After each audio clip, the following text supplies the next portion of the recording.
अरे मैं SC ST OBC के लोगों से एक बात इस मंच के माध्यम से बोलना चाहती हूँ कि एक सभा के अंदर जब बाबा साहेब हमारे लिए राजनीति में प्रतिनिधित्व की बात कर रहे थे तो वहां पर तिलक जैसे लोग ये कह रहे थे, अरे ये पान तेल बीड़ी गुटखा बेचने वाले लोग राजनीति में जाकर क्या करेंगे, इन्हें पढ़ाने का भी कोई फायदा नहीं है, इन्हें राजनीति में भेजने का भी कोई फायदा नहीं है, इन्हें राजनीति में नहीं जाना चाहिए। तो आपके मसीहा बाबा साहेब डॉक्टर BR अम्बेडकर ने कहा कि हे तिलक, ये राजनीति में जाकर क्या करेंगे वो मैं तुम्हें दिखा कर रहूंगा।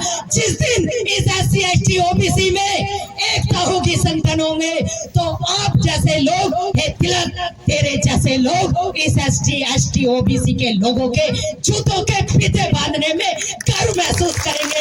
ये ताकत बाबा साहेब ने आपको संविधान में दी और इस ताकत को आपको समझना होगा। ये लोग जब वोट का आता है तो आपको अपना भाई कहते हैं, लेकिन जब धर्म ग्रंथों की बात आती है तो वो कहते हैं कि ढोल गंवार शूद्र पशु नारी और ये सब ताड़न की अधिकारी। हे महिलाओं, हे मेरी माताओं बहनों, जाग जाओ। बाबा साहेब ने आपको सम्मान पैर की जूती से सर का ताज बना दिया, महिलाओं को हक अधिकार दिला दिए, पति की संपत्ति में अधिकार दिलाया, पिता की संपत्ति में अधिकार दिलाया, सती प्रथा से आपको बाबा साहेब ने बताया, देवदासी प्रथा से आपको बाबा साहेब ने बचाया।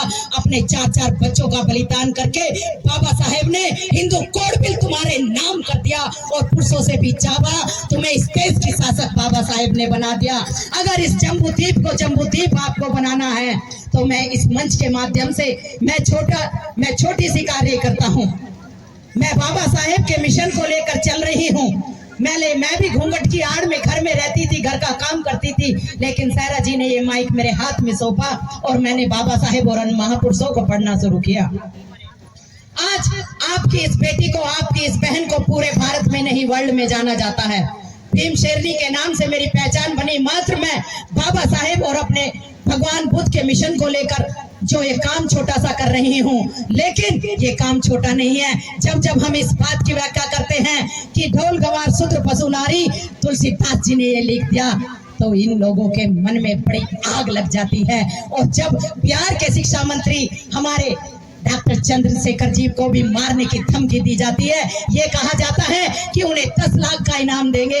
मानो कि अगर सच को सच कहते हैं कि तुम्हारे धर्म ग्रंथों में ये लिखा है तो वो कहते हैं कि इनकी गर्दन को उड़ा दो, इनकी जीभ को काट दो, इन्हें 10 लाख का इनाम देंगे। ये ताकत तुम्हारे अंदर भी होनी चाहिए। अरे तुम कहो कि इन धर्म ग्रंथों को बम से उड़ा दो, हम 1 करोड़ का इनाम देंगे। आपके अंदर ये ताकत होनी चाहिए। उड़ाओ ऐसे धर्म ग्रंथों को जो बाबा साहेब ने कहा था। हमें क्या, तुम्हें पैर की दासी बनना स्वीकार है? बोलो। अरे ये महिलाएं बोले पैर की दासी बनेंगी, अनपढ़ रहोगी, बोलो अनपढ़ रहोगी, कपड़े नहीं पहनोगी, हाँ ना में बोलती रहो, कपड़े पहनोगी या नग्न अवस्था में रहोगी? कपड़े पहनना पसंद है, नौकरी करना पसंद है, राजभोज खाना पसंद है, तो फिर तुम्हें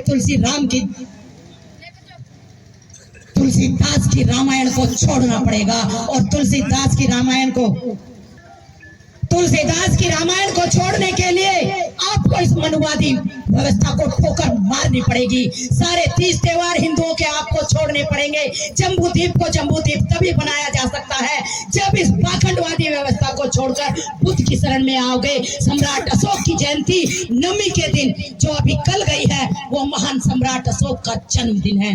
अगर आपको मनाना है तो इस विजयदशमी को विजयदशमी के रूप में मनाओ। जो बाबा साहेब की 22 प्रतिज्ञाएं यहाँ नहीं खोली, उसमें से मैं 2-3 प्रतिज्ञाएं जरूर खोल कर जाऊंगी। बाबा साहेब ने इस जम्बूद्वीप को जम्बूद्वीप बनाने के लिए और आपके मान सम्मान स्वाभिमान को बचाने के लिए, आपको इंसान बनाने के लिए, महिलाओं को रानी बनाने के लिए, राजकुमारी बनाने के लिए 14 अक्टूबर 1956 को नागपुर की पवित्र भूमि दीक्षा भूमि, क्योंकि 1956 में 14 अक्टूबर के दिन ये पवित्र दिन पड़ा था, इसलिए बाबा साहेब ने सम्राट अशोक के इस दिन को विजयदशमी के दिन ये दीक्षा ली। और दीक्षा के दिन बाबा साहेब ने जब दीक्षा ली तो वहां पर जो भंते जी थे उनका नाम था ओम चंद्रमणि जी।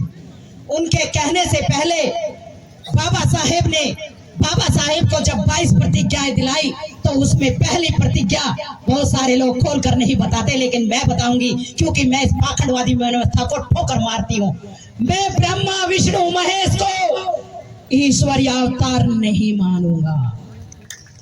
बाबा साहेब की पहली प्रतिज्ञा, ये आज का ही वो पवित्र दिन है जब बाबा साहेब ने ये प्रतिज्ञाएं आपको दिलाई थी। आज भी नागपुर की दीक्षा भूमि पर ये पवित्र प्रतिज्ञाएं लिखी हुई हैं। बाबा साहेब की दूसरी प्रतिज्ञा, मैं राम और कृष्ण को ईश्वर नहीं मानूंगा, ना ही उनकी पूजा करूंगा। बाबा साहेब की तीसरी प्रतिज्ञा, मैं गौरी गणपति को ईश्वर नहीं मानूंगा, ना ही उनकी पूजा करूंगा। बाबा साहेब की चौथी प्रतिज्ञा, मैं हिंदू धर्म के किसी भी देवी देवता को ईश्वरीय अवतार नहीं मानूंगा, ना ही उसकी पूजा करूंगा। मैं पिंडदान नहीं करूंगा।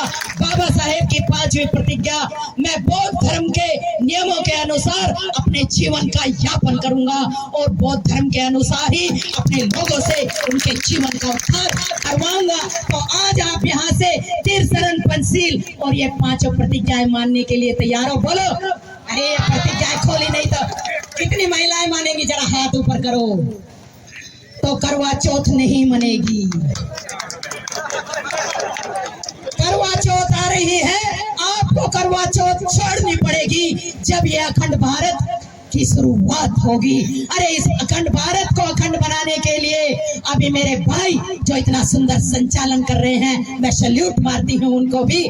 उन्होंने कहा कि मेरी बहन उत्तर प्रदेश की पावन भूमि से आई हैं, वही हमारे साहब मान्यवर काशीराम जी इस जम्बूद्वीप को जम्बूद्वीप बनाने के लिए जब ऐसी मीटिंग को संबोधित करते थे तो आपको तो पता भी नहीं कितना बलिदान उन्होंने किया।